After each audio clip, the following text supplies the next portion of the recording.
আরে লাগবে না, তোমার হাতের রান্না স্বাদই আলাদা। তাইলে এক কাম করো, আলু বেগুন দিয়ে বল মাছটা রান্না, লাউ দিয়ে রানলে ভালো হতো। লাউ দিয়ে বল মাছের স্বাদই আলাদা। গতবার শীতের আগে একবার আনছিলে না, এখনো মুখে লেগে আছে। গত বছরের স্বাদ এখনো তোমার মুখের সাথে লেগে আছে?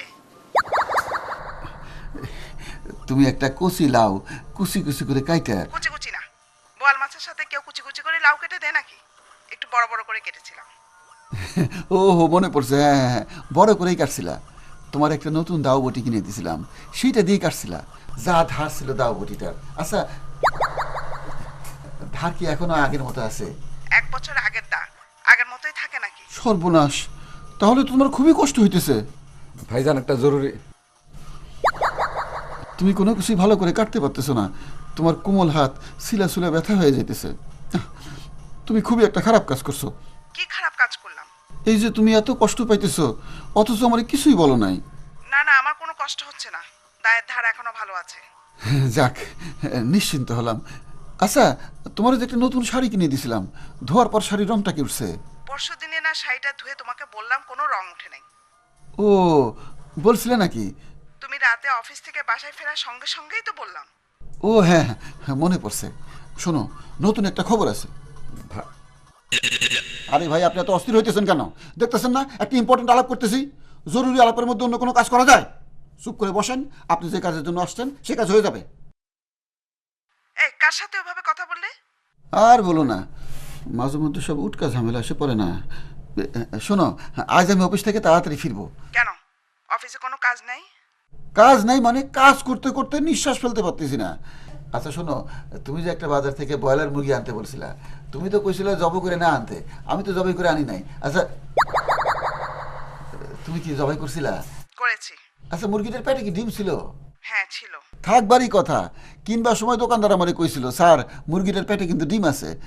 ডিমটা কি সাদা না লাল? লাল। ছোট না বড়? মাঝারি। ও, এই যে ভদ্রলোক, আপনারে বললাম না চুপ করে বসেন, একটা ইম্পর্টেন্ট আলাপ করতেছি, আলাপটা শেষ করে আপনার কাজটা করে দেবো। ও হ্যাঁ, তোমরা কি যেন বলতেছিলাম?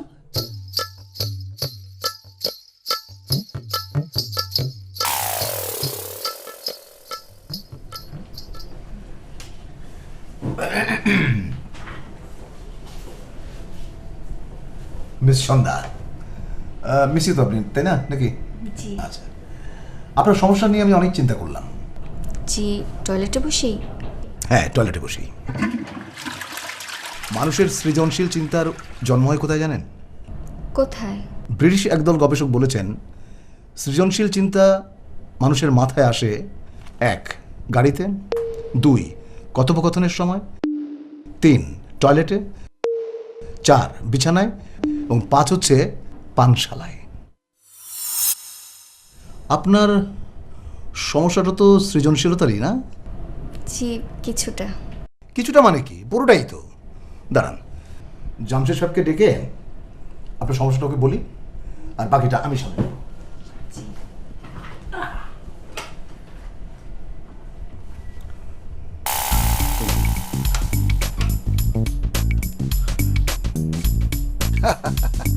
আরে হ্যাঁ হ্যাঁ হ্যাঁ হ্যাঁ, সেটা তো বুঝেছিলাম। দেখো তুমি যেটা ভালো।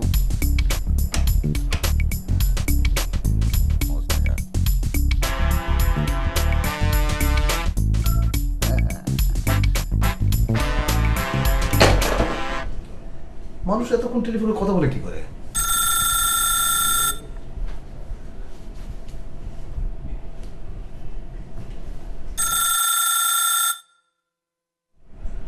একটু বসুন।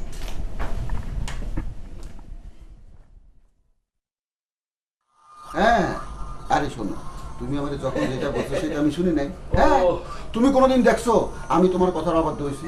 আজকে তুমি বলতেছো একটা ইলিশ মাছ কিনে নিয়ে যেতে হবে, বাজারের সব চাইতে বড় ইলিশ মাছ কিনে নিয়ে যাবো। হ্যাঁ, অবশ্যই কাছে করে নিয়ে যাবো। এই, এদিকে অফিস না হাট বাজার? এই, চিৎকার করতেছেন কেন? না, মানুষ এতক্ষণ টেলিফোনে কথা বলে নাকি? আমি কি টেলিফোনে কথা বলতেছি নাকি? জরুরি আলাপ করতেছি। মানুষের জরুরি আলাপ থাকতে পারে না? আপনি যখন আপনার রুমের মধ্যে ঘন্টার পর ঘন্টা ফুসুর ফুসুর করেন, আমরা গিয়ে বাগড়া দিই নাকি? না আপনি অফিসার হয়েছেন বলে সবকিছু যায়? যান, আপনার ঘরে যান। আপনার ঘরে গিয়ে নিজের সরকায় তেল, ঘি, মোবিল, কেরোসিন যা ইচ্ছা দেন গিয়া। হয় মিয়া! আপনি কতক্ষণ ধরে এখানে বসে আছেন? সুযোগ পেয়ে আবার ঘুমিয়ে উনেছেন 100। এটা ঘুমানোর জায়গা না। আমরা কাজ করে কুল পাই না, আর আপনি বসে বসে ঘুমাইতেছেন। আপনার যে কাজ ওটাই তসলিম সাহেবের ওখানে যান।